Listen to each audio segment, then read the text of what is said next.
Министерство ведомстволорду бири-бирине кошуп койгон бул реформа эмес. Өкмөттүн түзүмүн жаңылоого эң эле аз деп эсептегенде 100-150 миллион сом кетет. Бир эле Мырза Ахматов эмес, бүгүн ар бир жаран, ар бир саясий топ болобу, бардык амбицияны ташташ керек. 30 жылдан бери мен болсом гана оңдойм. Атасы президент болуп келсе да сындашат. Ал күрөш эмес. Ал жеке амбицияны тыя албагандык, ал өзүмчүлдүк. Качанга чейин биз төңкөрүш менен жашайбыз. Мени эл чакырды. Сыр болуп менен бир жерде жашырынып атом бомбасын жасаган жокмун. Бир гана нерсе, көздүү мончок жерде калбайт дейт. Мамлекетибизге керегибиз жок болсо башка жакта керегибиз тийди. Мына бүгүнкү күндө Садыр Жапаров бардык талкаланган бардык мамлекеттик институттар атайылап же билбестиктен талкаланган мамлекетти колуна алды. Өзү деле көрүп турат, мурдагы президенттердин тагдыры эмне болду. Мэриянын биринчи кабатында милициянын постунда отуруп эле иштечү. Мага канчалык бүт мамлекеттин күчүн ташташты да ошону кетирген. Бирок эл калкалап сактады. Бир күлкүлүү нерсе айтайын, мени туура эле саткышкан экен. Кудай мен ошол бир жаман аралаштырбай эле алып чыккан экен, анан ошого баягы саткындар себепчи болгон экен дегендей да. Ал эгер кимдир бирөө площадьта 10 саат, 5 саат кыйкырып турса, ал өлкө үчүн, улут үчүн турду, Садыр Жапаров үчүн эмес. Жаштарга да кайрылып кетейин. Эгер кимдир бирөө ушундай жаштар бийликке кириш керек деп аткан болсо, ал улуттун чыккынчысы, же болбосо силерди алдап аткан адам. Калыптанган уже көз карашты эми бузуш мүмкүн эмес. Сатып алыш мүмкүн эмес. Биз мамлекетчил боюнча калабыз, мамлекетчил. Амансызбы Супер ТВ каналынын көрүүчүсү, эфирде саясий коктейль берүүсү. Бүгүн биз бир нече жыл бою мекенден тышкары жүрүүгө аргасыз болгон, эл оозунда көп ысымы талкууга алынган Ош шаарынын мурдагы мэри, Улуттар биримдиги партиясынын түптөөчүсү Мелис Мырзахматов менен маектешүүнү чечтик. Мелис ага, студиябызга кош келдиңиз. Саламатсызбы? Жаңы жыл куттуу болсун. Рахмат. Биз маектешүүгө чакырганда сизди бир нече убакыт күткөнгө туура келди да. Сиз жылдап маек бербей келдиңиз. Ошол убакытты бөлүп, анан ошол бир нече жылдык унчукпай коюуну бузуп келип бергениңиз үчүн ыраазычылык билдиребиз. Анан бутуңузга тушоо болуп келаткан бир нече жыл бою кылмыш иштеринен бирөтөлө акталып чыктыңыз. Куттуктайбыз. Рахмат. Маекти бүгүнкү өлкөбүздө күн тартибинде турган иштерден баштасак, эмне үчүн сизге ал суроону берип атам, анткени сизди мындай бир мыкты менеджер катары сыртыңыздан айтып келишет. Анан өкмөт түзүлдү. Өкмөт түзүлгөндө адатта ким премьер болду, ким министр болду деген талкуулар жүрчү да биздечи. Бул ирет мекеме башчылары эмес, ошо мекемелердин түзүмү көбүрөөк талкууга түшүп атат да азырчы. Бир нече министрлик ирилештирилди, кайсы бир мамлекеттик мекемелер башкасына кошулду дегендейчи. Сиз сырттан байкап турган адам катары айтсаңыз, канчалык бул эффективдүү ирилештирүү болду? Негизи эле бул Олукбек Марипов сунуштаган түзүмдү оптималдаштыруу деп кабыл алыш керекпи? Бул болгон окуяларды, процесстерди ар кандай нуктан караса болот да. Кимдир бирөө үчүн оптималдаштыруу болду, кандайдыр бир күчтөргө бул критикага жем таштады дегендей. Эми бир аз калпыстыктар бар, бирок көч бара-бара түздөлөт дегендей эми байкап көрүш керек. Мүмкүн ошол бүгүнкү жаңы реформаторлор биз ушундай жолду көрүп турабыз, ушул жол менен биз экономикалык каатчылыктан чыгабыз деген өздөрүнүн жеке түзгөн пландары болушу мүмкүн да биз аны билбейбиз. Ошондуктан бир аз убакыт күтүш керек. Бир аз убакыт күтүп байкап туруш керек. Эми төрөлүп аткан баланы эле сында беле тепкилеп жатып калгандай мындай түр калтырып атат да. Ооба, калпыстыктар бар. катачылыктар да бар. Ошол катачылыктарды коомчулук айтып атат. Ошолорду көрүп, окуп, угуп дегенде мүмкүн мындай бир оңолуп кетүүгө бир жол табылып калар. Ошондуктан биз коомдогу мына мен сиз өзүңүз баса белгилегендей көп убакыт сыртта болуп анан келип аралашып атабыз да. Бүгүн ушул прессаны ачасызбы, кандай социалдык сеттерди байкайсызбы, бир гана негатив. Ошон үчүн келиң экөөбүз бүгүн позитив. Эми коомдо бир жакшы нерселер да болуп атат. Жакшы жылыштар болуп атат. Кубанткан нерселер бар. Ошолорду да айтыш керек. Ал эми правительство боюнча макул түзүлүптүр. Байкайлы, көрөйлү. Анан иштин жыйынтыгына жараша сындаган жакшы. Анан эгер ушундай бир адамдын жакшы ниети болсо, ушул оңдойм деп билек түрүнүп киришсе, анан башта элек жатып эле анан биз уртокмо калсак, анан бүт тиги кабылары качып, немеси көңүлдөрү чөгүп, койчу, жасасаң да ушул экен, жасабасаң да ушул экен, баары бир критикалайт экен деп жатып алышы мүмкүн. Ошон үчүн шык берип көрбөйлүбү, шык берип, ой азаматсың деп далага таптап көрбөйлүбү? Мүмкүн болуп калат. Мүмкүн.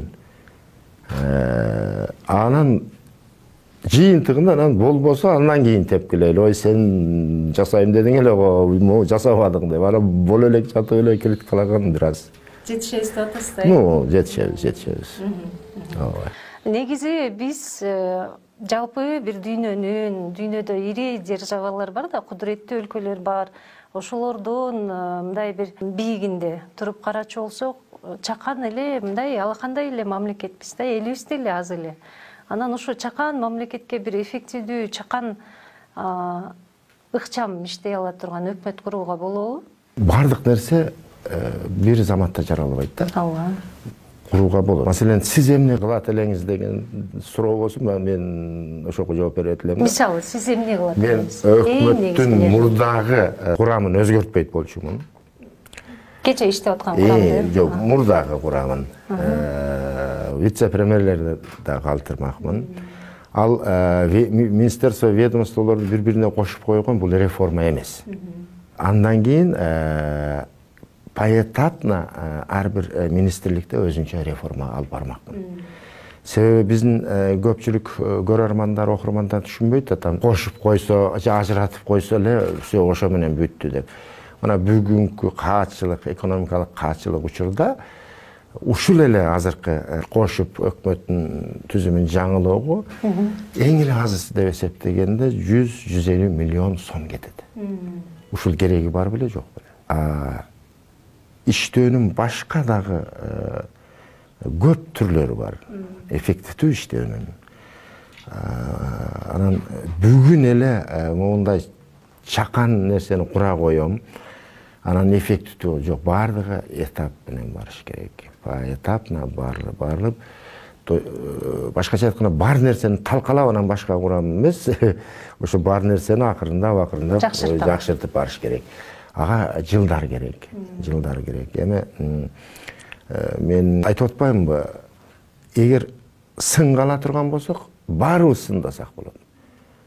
Ошон үчүн жакшы ниет кылып, жакшы бир мындай бир ийгилик каалап турайлычы, анан ишинин жыйынтыгына жараша анан жапырт, анан мүмкүн сындарбыз, мүмкүн мактарбыз. Ушул өкмөт жаңылана турган белгилүү болгондон кийин эми референдумда биз башка жолду тандап алдык да. Анан өзүңүз билгендей, азыр социалдык түйүндөр жөнүндө учкай айтып өттүңүз. Ал жерде ушундай бир адат калыптанып калган биздин калкта дейин. Паланча кызматка паланча адамдын келишин каалайт элем, ушул келсе ушинтип өзгөртөт эле деген бир мындай жоромолдор, сунуштар башталат да, өзгөчө Facebook'та. Анан ошол жерде Мелис Мырзахматов өкмөттү жетектесе болот эле деген пикирлерди мен аябай көп көзүмө чалдыкты. Түгүл айрым сайттар сурамжылоо да жүргүзүп жетишишти. Ал жерде сиз мындай чоң бир мындай ажырым менен алдыда келаттыңыз да, сизге жаңылык болдубу ошондой сунуштар? Элдин сунушу болчу. Эми мындай да калайык калк, коомчулук ушул өзүнүн тез жүрөгүнүн тепкүрүндө жаткан бир каалоосун алып чыгат. Ага эч ким таасир бере албайт. Мен андай сөздөрдү угуп эле жүрөм, бирок билесизби, биз ыгы менен да, ыксыз да кирише беребиз. Ооба. Маселен, бүгүнкү жаңы президентибиздин Садыр Нуркожоевичтин абдан бир чоң опол тоодой бир мындай каалоосу бар. Ушу Кыргызстанды оңдосом, ушул элге бир жакшы жашоо тартууласам деген бир жакшы ойлору бар. Ниети бар. Анысы анык. А бирок кантип дегенде мүмкүн татаал жолду тандап алышы мүмкүн, кыска жолду тандап алышы мүмкүн, кеп ошодо. Негизи мына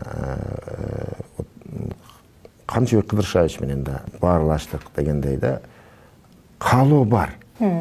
Сиз аны байкап көрүп турасыз? Байкап көрүп турам. Бирок андан ары мындан бул жагына эмне болот? Кеп ошондо. Кандай команда курай алат? Кандай жолду тандап алат? Кептин баары ошондо. Мен эми жеке жанагы сиз айткан суроого ошондой коомчулукта пикир бар, аны да мен байкап жүрөм. Бирок бүгүнкү күндө ошол колубуздан келишинче өзү негизи бир эле Мырза Ахматов эмес, бүгүн ар бир жаран, ар бир саясий топ болобу, баардык амбицияны ташташ керек. Мына мен 30 жылдан бери президент болом деп жүргөндөр бар. 30 жылдан бери мен болсом гана оңдойм. Атасы президент болуп келсе да сындашат. Жок, атам болбойт, мен болушум керек эле дегендер бар да. Мына өзүңөр байкап көрөсүң. Ал күрөш эмес. Ал жеке амбицияны тыя албагандык, ал өзүмчүлдүк, ал керек болсо текеберлик. Мейли ушул Марипов болобу, Асанов болобу, Үсөнов болобу, ар бир жаран бүгүнкү күндө салымын коюш керек. Колунан эмне келет? Тыйкан болобу, малчы болобу, саясатчы болобу, кеп анда эмес. Ар бир жаран ушул бир жакшылыкка үндөп, колунан келгенин Садыр Жапаров үчүн, Марипов үчүн эмес, мамлекет өзү үчүн, эң акырында ошо коом үчүн бир нерсе жасаганга аракет кылып баштаганда гана биз өнүгөбүз. Ансыз бир адам, эки адам же 10 адам, вот правительствода там 12 адам деп атабы, 12 адам колунан келбейт. Ар бир кадам сайын тоскоол, ар бир кадам сайын бут тосу болсо эч нерсе өзгөрбөйт. Мына сиз элестетиң, маселен сиз премьер-министрге сизди сунуштады дейли. Элдин баары сөгүп алса, ой шайыста болбойт. Ал андай, мындай деп. Ошол сиз үйүңүзгө келип да уктай албайсыз. Болгон баягы каалооңуз жоголот. Көңүлүңүз чөгөт, уйкуңуз качат. Койчу, ушул тынч эле жүрсөм дейсиң. А эгер шайыста азамат ушул оңдойт, ушул кызыбызга ишенели десе, сизде баягы каалооңуз 10 эсе көтөрүлөт. Эгер бир жаман оюңуз болсо да уяласыз, кой эми ушунча эл мени күтүп атат, мен ушуну жасабай эле коеюн, могул жол менен келет. Ошондой бир коомду мына 4-чү бийликтин өкүлдөрү ошол жолго салганга аракет кылышыбыз.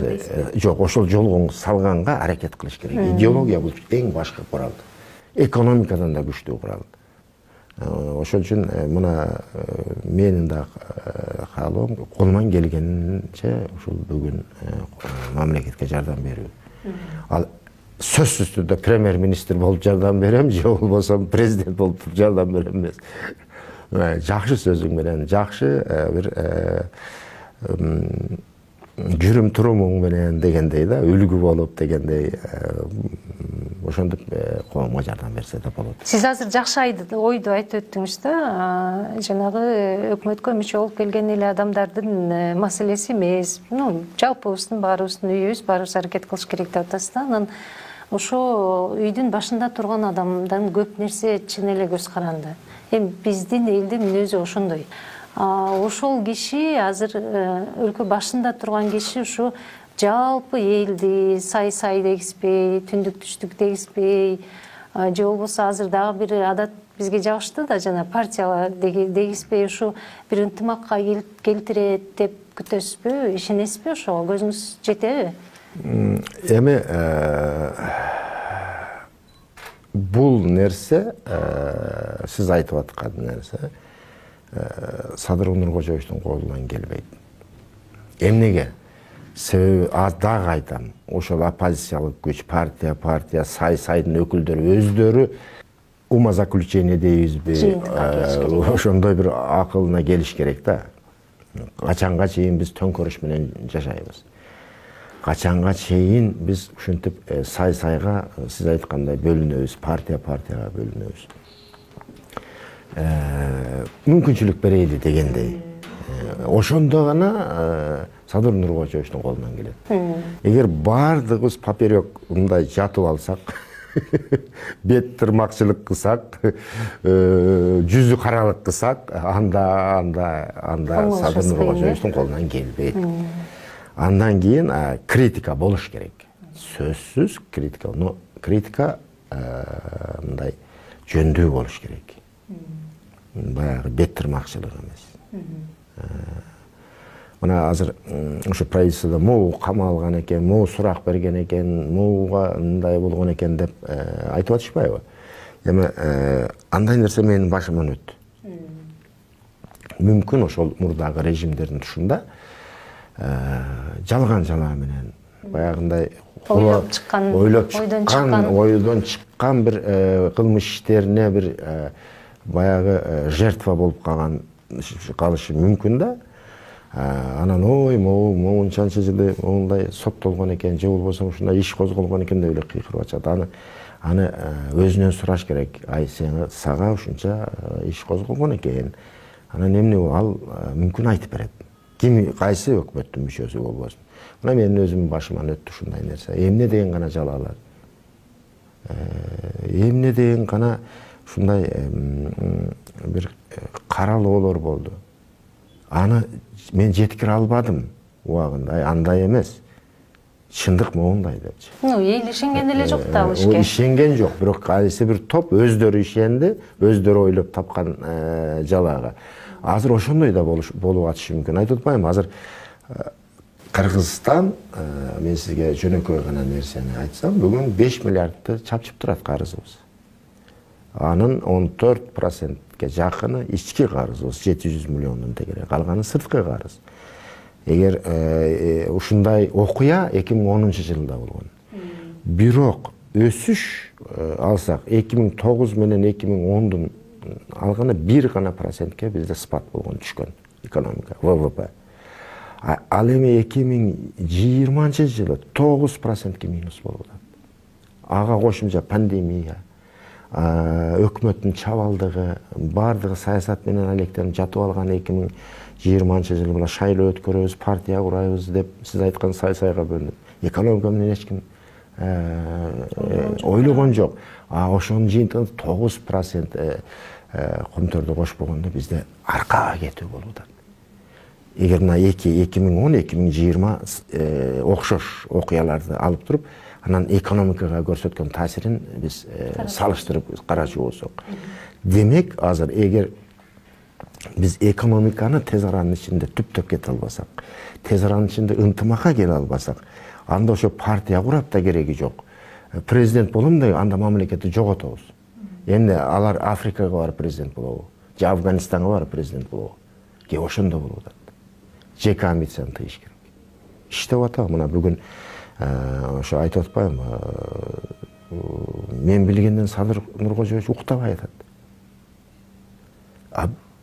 Ден соолугун өгөөлөп атат да. Бул уктабай эс албагандык кайсы бир мезгилде ал зыян тиет. Сөзсүз бир зыян тиет. Маселен мына ГКН бунун иши Камчыбек Кыршаевич башында турган мактоого арзырлык. Мыйзамдуулугу башка иш. Аны менден башкалар критикалап атат. Бирок ошондой ар бир камоо бир душман ашыруу. Анын бала чакасы тууган уруу, куда сөөгү баардыгы душман. Ташиев деген жан алгыч, Ташиев деген мындай, Садыр Жапаров деген андай. Ар бир ошол кус турабыз деп атышпайбы? Ошо кус туруунун аркасында душман. Алар өмүр бою душман. Бала чакасына, небересине өздөрү көз өтүп кеткен убакта дагы. Ошол жоопкерчиликти алуунун өзү эрдик. Бул маселен мына Сыймыр Жапыкеев деген жигит өзүнүн башын тобокелге сайып чыкты. Ошонун башында турган Садыр Нуркожоевич душман деген жөн жатпайт да. Ушунча жыл мите курт болуп Кыргызстанды соргон адамдар ал баягы кусогунан айрылып калгысы келбейт. Алар өмүр бою күрөшөт. Макиавеллинин айтканындай да. Ошондуктан бүгүнкү бийлик башындагылардын да түйшүгүн түшүнүү менен кабыл алыш керек да. Ошо кустуруу деген кеп жөнүндө сөз кылып кеттиңиз. Мени ошол нерсе ойлонто берет да. Адилеттүүлүктү талап кылган бул маселенин бир жагы.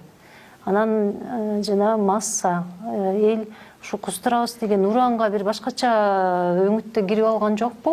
Ким жөнүндө маалымат жазылса эле бул эмнеге эмдигиче камалбады?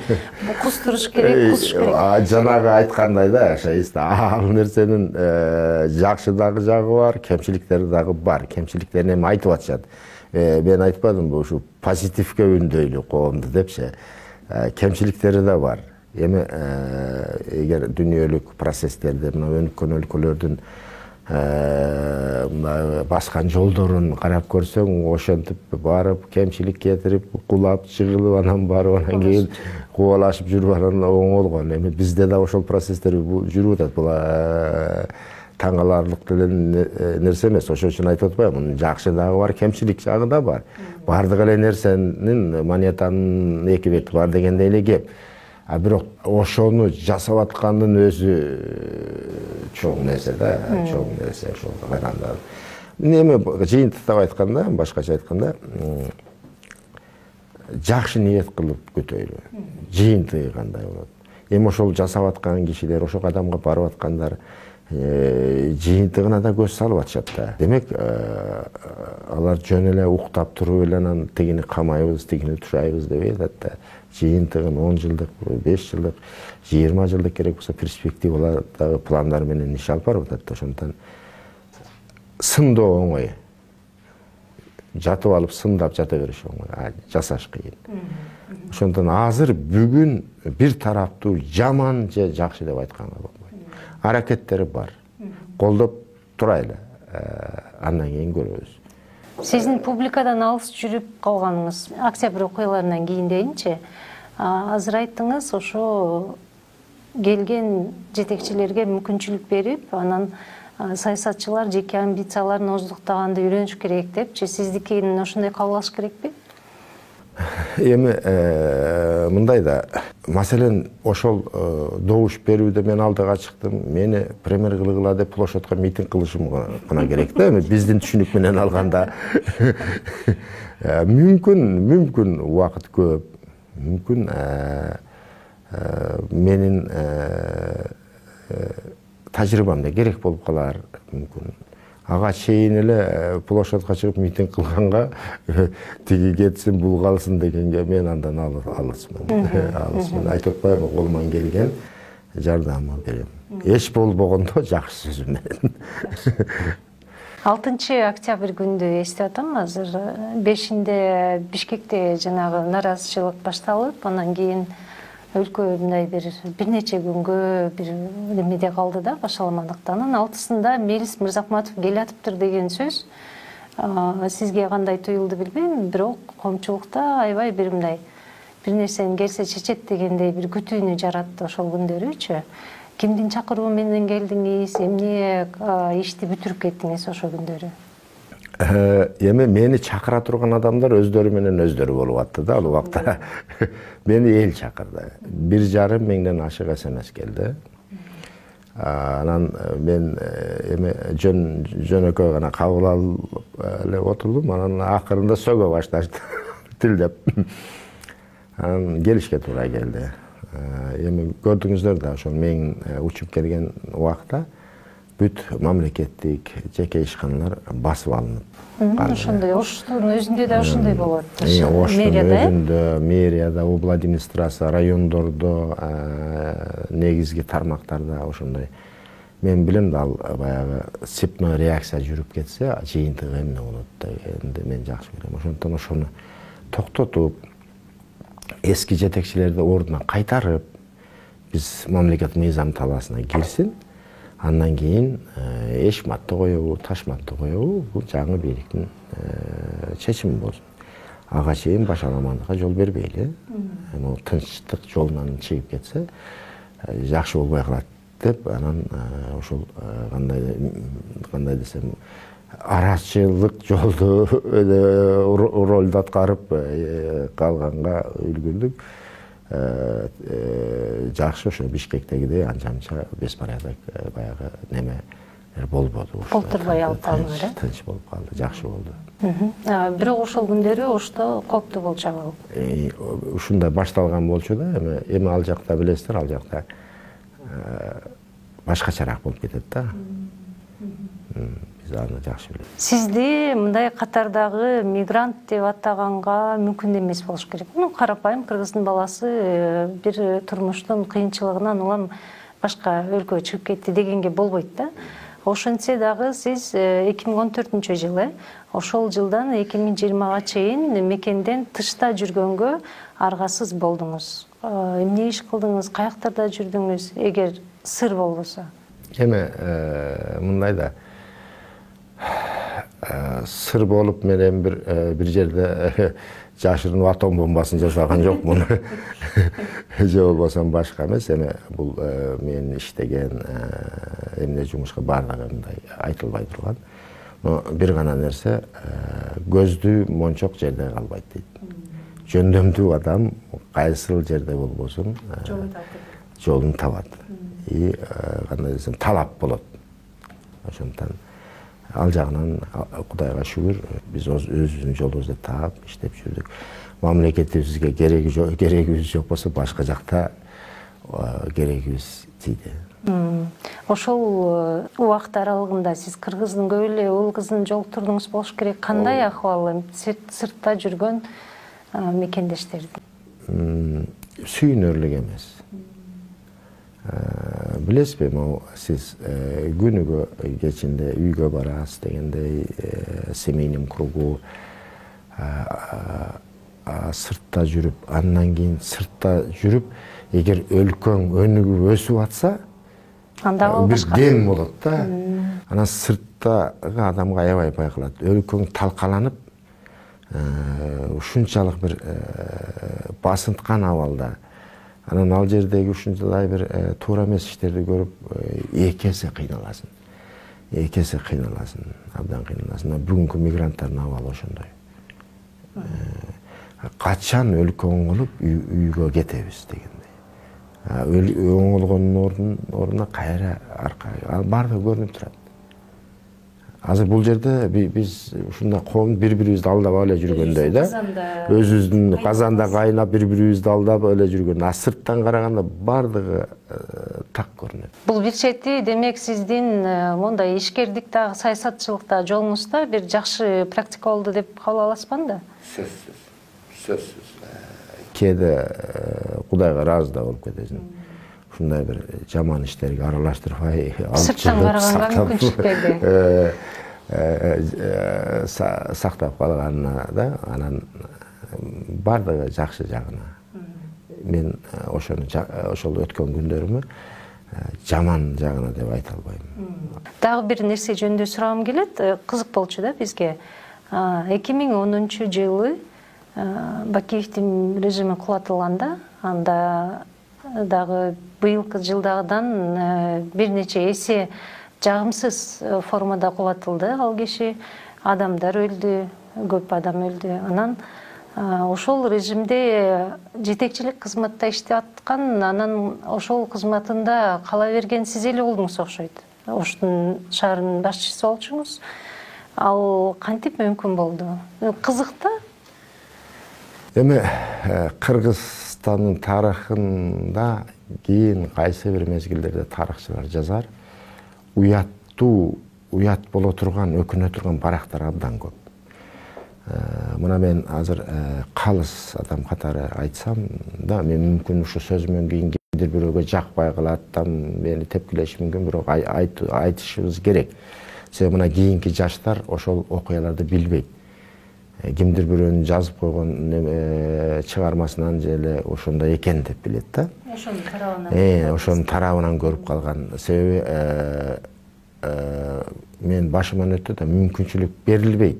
Ошону чындыкты ачканга, айтканга мүмкүнчүлүк берилбейт. Сыртыңан соттоп, сыртыңан жаман деп кое берет. Мына маселен, биздин тоңгуч президентибизди алсак, Аскар Акаевичти. Бүгүнкү күнгө чейин биз ошол Акаевдин жүргүзгөн реформаларынын, экономикалык, социалдык реформаларынын жемишин бүгүнкү күнгө чейин жеп келатабыз. Аны көргүсү жок. Бир гана жаман. Так келсе айт, эмнеси жаман десең, көпчүлүгү баягы негизсиз. Андан кийинки президентибиз Курманбек Салиевичти айта турган болсок, 2010-жылы ушундай чоң трагедия болду. Өсүп, өнүгүп келе жаткан мамлекетти талкалап алдык. Бакиевдин убагында экономикалык жогорулоо эмес, экономикалык секирик болгон. Секирик. Андай чудо дейбизби, эч ким кийин жарата алган жок. 2010-дан кийин, андан кийин бардык мамлекеттик институттар кезек-кезеги менен талкаланып баштады. Мына бүгүнкү күндө Садыр Жапаров бардык талкаланган, бардык мамлекеттик институттар атайылап же билбестиктен талкаланган мамлекетти колуна алды. Мына Министерство образования же дейбиз, жок, кагазда гана талкалап алдык. Система талкаланды. Ушундай болду. Ошондуктан Бакиевдин убагында экономикалык секирик болгон. Мына мен көптөгөн премьер-министрлер менен чогуу иштешип калдым, 7 премьер-министр менен. Баягы айта турган болсок, ишке жөндөмдүүлүгү, иш билгилиги боюнча, маселен, Игорь Витальевич Чудинов. Ал ошол чарбадан чыккан, народное хозяйство эмне экенин билген жетекчи болчу. Ал кагаз ташыган жетекчи эмес болчу. Маселен, Жантөре Жолдош Сатыбалдиев. Ал дагы иш билги жетекчи болчу. Ал эми ошо иш билгилигин колдондубу, колдоно албадыбы же кайсы жакка колдонду, ал башка кеп. Аны критикалап атышат. Но менин баалоом ушундай. Андан кийин Алмаз Аршенович келди. Өзү ак көңүл, ишенчээк киши болчу. Чарбаны анчалык билбейт болчу. Ошо ишенчээктигинен ким биринчи айтса эле ошону сеники туура деп кете бер. Өзү ак көңүл, жигитчилиги да бар болчу. Сооронбай Шарипович токтоо, чечимди шашпай чыгарган жетекчи болду. Эми мына Садыр Нуркожоевич келди, абдан энергиялуу. Мен айтып күлдүрө берем, бул жатпайт, бул уктабайт деп, жүгүрүп эле жүрө берет бул. Энергичный, да, аябай. Чарчабайт дагы. Ошондой курактагы дагы адам болуп атат азыр, өзү нар жагынан ошондой киши, мындай абдан энергичный. Эми Алла бир жолун ачып, кыргыздын жолун ачып, бир жакшы жагына кетсек. Мен айтып атпайм, мүчүлүштүктөр да бар, кемчиликтер да бар, жакшы жак да бар, бирок жакшы жагын биз көрөйлү.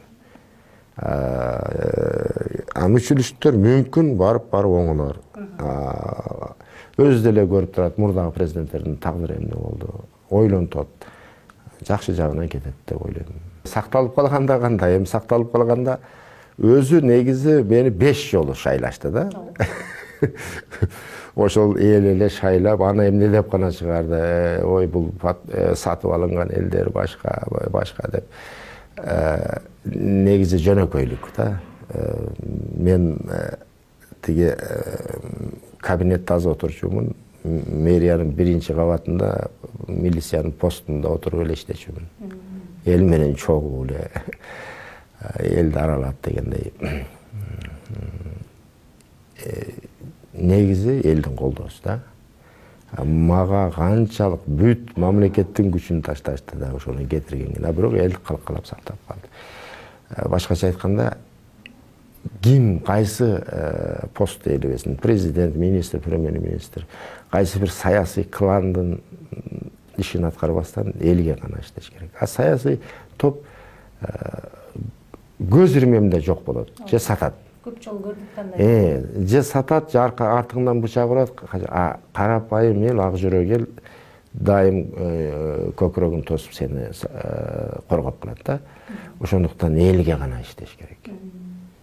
Элге гана жардам бериш керек, элдин гана мүдөөсүн аткарыш керек. Ал ойму досум эле, саясий күчтүү эле жок, күчтүү эл гана. Бир гана эл күчтүү. Акча күчтүү эмес. Сатат. Бийлик күчтүү эмес. Бир гана эл күчтүү. Сатат дегенди азыр айтып өттүңүз. Ошондо сиз акыркы жолу ошо мэрлик кызматта бир талаш жаралганда, шайлоодочу, сизде ошол саткынчылыкка туш болдуңузбу, эмне болдуңуз? Болду. Бирок мен бир күлкүлүү нерсе айтайын, мени туура эле саткышкан экен деп айтат. Эмнеге? Даже кээде ошолорго бир премия бергим келип кетет. Бирок ошол учурда ошентип ойлой алдыңызбы? Жок, ал учурда башкача ойлойсуң да. Азыр ойлосом туура эле саткан экен дейсиң. Кээде себеби кайсы бир нерседен сактап калганга мени себепкер болгон экен да ошол кишилер. Анан эми ушунча жылда ойлоп карап көрүп бир көрдүңүз го эми ошол менден кийин эмнелер болду. Кандай гана бир эң аярмын, эң акылдуумун дегендер, өзүн ошентип ойлоп жүргөндөр кандай акыбалга түштү дегенде. Кудай мен ошол бир жаман аралаштырбай эле алып чыккан экен, анан ошого баягы саткындар себепчи болгон экен дегендей да тамашасы да бар бул сөздүн. Башкача айтканда эч кимге кегим жок. Кек кууп өч алуу бул алсыз адамдын иши. Ошондуктан мен эч кимге эч кандай дооматым жок. Сиз азыр бир нече адамдын атын атап өттүңүз да, өзүңүз кызматташкан премьерлер, алардын мындай күчтүү жактары жөнүндө айтып өттүңүз. Анан дагы бизде бир элде бир адат пайда болуп калды, өзгөчө быйыл ошол күч алды. Жаштар келиши керек дегенчи. Ал жаштын колунан келеби, ал жаштын тажрыйбасы барбы, же анын алкымы чоңдур, амбициясы чоңдур. Ушул нерсени бир мындай жакшы бир ынанымдуу ойлоно турган пикирин айткан бирөөлөр болсо дейм да. Жаштар келиши керекпи, же тазалар келиши керекпи? Макул, мен айтайын, бирок мен абдан сындашат. Мен ошого макул болуп туруп айтайын. Мындай да, орусчасынан айтканда, тонна теория стоит килограмм практики дейт. Анан жаштар бийликке келиш керек деп 10 жылда, 11 жылдан бери алдап келе жатат да, жаштарды курал катары пайдаланып. Анан чындап эле жаштар ошого ишенип, ал 2007-жыл башталды. Жок, 2000 ошо акыркы жылдары деп атпайбы, эми ошол жаштар анан ишенип алды. Мен губернатор болушум керек. Мен акыркы мына окуялардан канча адам келди, мен губернатор болушум керек. Мен мэр болушум. Сен эмнеге мэр болушуң керек? Эмнеге губернатор? Эмнеге министр болушуң? Мен премьер-министр болушум керек дегендер да келип атат. А эмнеге? Ал өзү айта албайт. Бар немеси, аргументи, ал блогер. Мынча подписчигим бар дружбамда. Башка жасаган иши жок да. Анан тажрыйба. Биздин мамлекет ошо кайсы бир саясий топтун акыркы ошолордун айткандарын аткарып баштап атпайбы. Ойму мындай эле деп, экономика жөнүндө түшүнүгү жок адамдарда барып коюп атышат. Ал уялбай барып атат. Уялбай эле мен ошол жерге, анын менен ою жок. Ушундай бир Biz başımızdan geçirdik. Muzikantты апарып токой чарбасына коюп аткан. Себеби ал көбүрөөк кыйкырат да. Докчу. Оозун жабыш үчүн. Ошондуктан жаштар резерв кадрда болуш керек. Аны тарбиялап өткөрүш керек. Маселен, наставник деген нерсе болчу эле. Сварщик, кладчик, даже каменщик, ученик, наставник деген түшүнүктөр келиш керек. А мамлекет ушундай ойлоп атышат да, бир эшек арабадай элечи, ат арабадай эле. Отурам, анан чу десем кете берет депчи. Экономика, народный хозяйство дегенде түшүнүгү жок адамдар келип атат. Абдан өкүнүштүү. Тескерисинче Акаевчи, Бакиевчи, Атамбаевчи экенине карабай туруп, кимдин тажрыйбасы болсо ошону алып келиш керек. Тажрыйба гана кризистен алып чыгат.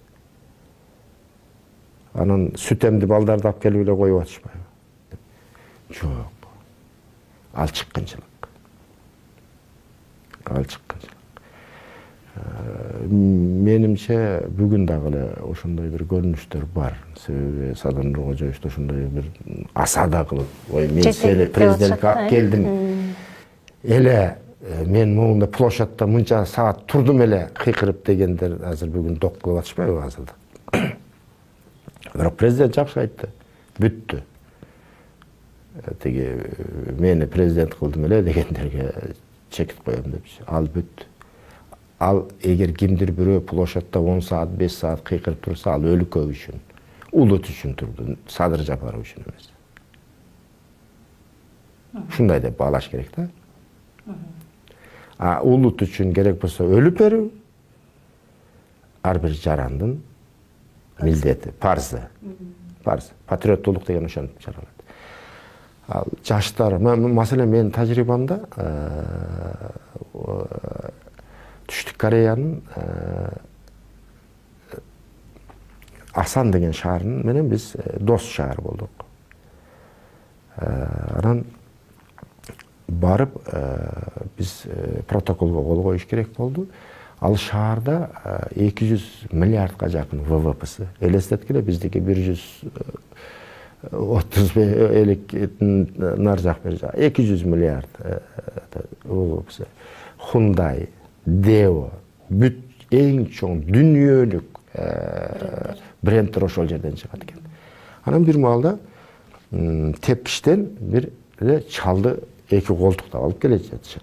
Мен ойлопмун бир-бириндай алып өтүп кетет окшойт жаныбыздан деп. Көрсө ал мэр экен. 69 жашта. Бир аз ооруп калыптыр. Эки колтугунан жетелеп алып келип отургузушту, протокол коюп, кечирим сурады, ооруп атам мен. Ушундай деп. Андан кийин кечиндеги ужинде айтты, ушул шаардык кеңештин төрагасы болсун силер менен деп. Карасам, ал андан бешбетер аксакал экен. Экөө бир класста окуган экен, 69 жашта. Ошондой өнүккөн шаарды тажрыйбасы менен башкарат. Тажрыйба. А мынабы чыгыш өлкөлөрүн карагыла эле. Эң эле жаш жетекчи 59, 60, 55-тегини эң жаш деп эсептейт алар. Эң жаш кадрыбыз ушул деп 55 жашта. Айтайлы Кытай. Батыш деле. Мына Байден келди. Америкалыктар жаштар келсин дебей атат го. Байденде абдан мол тажрыйба бар. Ошол эле Чыгыш Корея гүлдөбөсү. Ошол эле биз суктанган жаткан Малайзия, Сингапур. Алар мадрабаштарды эле сүдүрөп келип эле министр кылабыз дебей жатат. Алар тажрыйбасын карап издеп туруп, иш билгилигин карап туруп, кайсы баскычты басып өткөнүн карап туруп, андан кийин ошол жумуштарга алып, ошон үчүн өлкөсү өнүгүп атат. Жаштарга да кайрылып кетейин, айта кетейин. Эгер кимдир бирөө ушундай жаштар бийликке кириш керек деп аткан болсо, ал улуттун чыккынчысы, же болбосо силерди алдап аткан адам. Убактылуу пайдаланып калайын деп силерди башыңарды айландырып аткан адам. силер андан көрөк чарбага кеткиле, илим билимге кетип, жакшылап тажрыйба топтоп, же болбосо өзүңөргө наставник алып, ошол экономика багытында болсоң, экономика багытында, өндүрүш тармагында өзүңөрдүн тажрыйбаңарды топтоп туруп андан кийин бийликке келсеңер, ошондо силерден көбүрөөк бир жыйынтык болот. Сиз маектин алдында бир сунушуңузду айтып өттүңүз, ушу бир көбүрөөк позитивге көңүл бөлсөк, жакшыны көбүрөөк айтсак, жаманды жашырсак деген ойдочу. Бирок айтпасак, ал нерсе жанагы кайсы бир адамдардын, кайсы бир топтун мындай бир эмне десе, алкымы такыр эле границасын билбей кетет экен да. Жегиштикти кантип токтотсо болот деп ойлойсуз? Мыйзамды жөн эле аттап өтүп кете атышпайбы? Мыйзам ошол аттап өткөндү байкап көз жумкан надзорный орган деп коет. Президент деген бар. Байкабай ошол жемкорлор аттап өтүп атканда тескери карап тургандар бар. Эгер бардыгы түз карабай деп колго бутка чапса, алар аттабайт.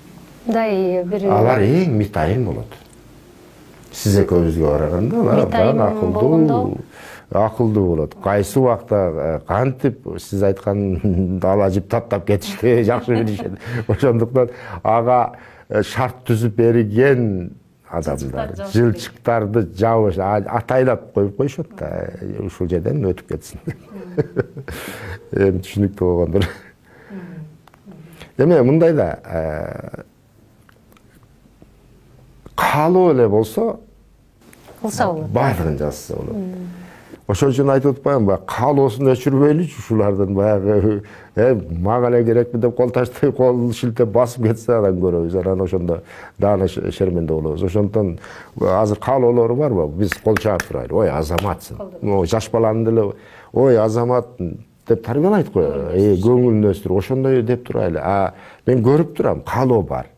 Аны өчүрүп албайлы. Эми жыгылат, турат, адашат, андан кийин кетет.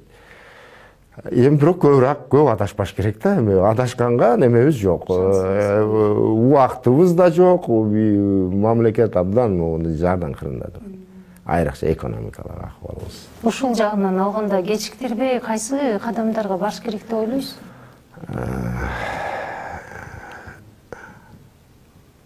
Эми саясат менен алек болуп жүрө бербейсиз. Эми дагы мына тилекке каршы саясат болуп атат. Эми референдум өткөрүшүбүз керек, сөзсүз. Шайлоо өткөрүшүбүз керек, сөзсүз. Ансыз болбойт, ушундай болуп атат. Эми көп, маселен, көп катачылыктар бар экономикада. Маселен, ошо пандемия башталганда дүйнөнүн бардык өкмөттөрү сливание кылышты. Через реальный сектор сливание кылышты да. Чтобы кармап туруш үчүн, түшүрө койбош үчүн сливание кылышты. А бизде, наоборот, 2020-жылы секвестирование, то есть кыскартуу кетти да. Абдан мындай антинародный шактар жасалды да. Аны карапайым калк түшүнбөй калып жатты да. Бирок жөн терси менен сезип атат. Кийин результаты ошондой болот. Маселен, мына байкасаңыз, мына элестетсеңиз, бир гана 2020-жылы биз 400 миллион доллар, жарым миллиардка жакын акчаны интервенция талаага чачып едик. Естественно, резервден алып. Бул абдан ката иштер. Анын башка жолдору да бар. Башка жолдорду пайдаланыш үчүн изденүү керек, акыл, тажрыйба керек. Анан рисковать этиш керек. Жок, биздикилер жөн гана кол кошуп отур да. Өлсөң өлө бер, чачылсаң чачыла бер деп. Мына ушундай бир кайдыгерликтин айынан ушундай бир бүгүн мындай бир абдан жаман акыбалга келип калдык. Эми мына жаңы өкмөт программа жазабыз, андай кылабыз, мындай кылабыз деп атышат имиш. Программаны жазыш керек. Ал керек, пошаговый. программага чейин бүгүн азыр кечиктирилгис кадамдарды, антикризисный кадамдарды жасаш керек. Себеби дүйнөлүк кризис, бул бир эле Кыргызстандын эмес. Дүйнөлүк экономиканын структурасы бузулду. Ошондуктан бүгүн жасай турган кадамдар бар. Мына эртең жазгы тала жумуштары, мына азык-түлүк каатчылыгы келип атат жалпы планетага. Айтып атпаймынбы, программага чейин жасай турган кадамдар, бүгүн азыр жасай турган кадамдар толтурат. Ошону ойлош керек атасыз. Маегибиздин жыйынтыктоочу суроосу дейин. Мелис Мырзахматов деген саясатчы личность кайсы жерден төрөлүп, кантип, кайсы окуялардан улам мына бүгүнкү акыбалына келип отурат? Түшүнбөй калдым. Каяктан келдиңиз, кандай окуялар, кайсы иштер сизди саясат жолуна түрттү, кандай иштер сизди бизнес жолуна түрттү? Өзгөчө бир мындай салым кошкон ким болду сизге, кайсы окуялар болду? Бүгүнкү акыбалга келишиңизге. Эми эң көп ушундай бир адам кайра жаралат экен. Окуялардан? Ушундай стресс, ушундай потрясение дейбизби? Мына 2010-жыл ошо кан төгүүлөр менин түп тамырынан берки ой жүгүртүүмү, мамлекетке, элге, журтка, келечекке болгон ой жүгүртүүмү түп тамырынан бери өзгөртүп кетти. Андан кийинки мына 6 жылдык куугунтук ошол толуктап кетти. Башкача айтканда, калыптанган уже көз карашты эми бузуш мүмкүн эмес. Сатып алыш мүмкүн эмес. Биз мамлекетчил боюнча калабыз, мамлекетчил боюнча. Коркутуш да мүмкүн эмес. Коркутуш да мүмкүн эмес. Мүмкүн эмес. Кошамат кылыш да мүмкүн эмес. Болгону айтабыз. Ошон үчүн айтып атпаймынбы, мен позитивди гана айтайлы, негативди кое турам. Мен деле азыр бүгүн критикалап чыксам болот. Кемчиликтер бар. Бирок жакшы жагын айтайлы, шык берейли дегенде ошондон. Себеби дүйнөдө ошондой экен, өнүккөн өлкөлөрдө шыктандырат экен, жардам берет экен, колдойт экен. Анан такыр эле темтеңдеп болбосо, баягы бир баскан изин эки басып туруп алса, андан кийин башкача жолго барышат экен. Биринчи колдошот экен. Ошондон колдоп турайлы. Рахмат, маегиңизге чоң рахмат. Рахмат, Шаиста.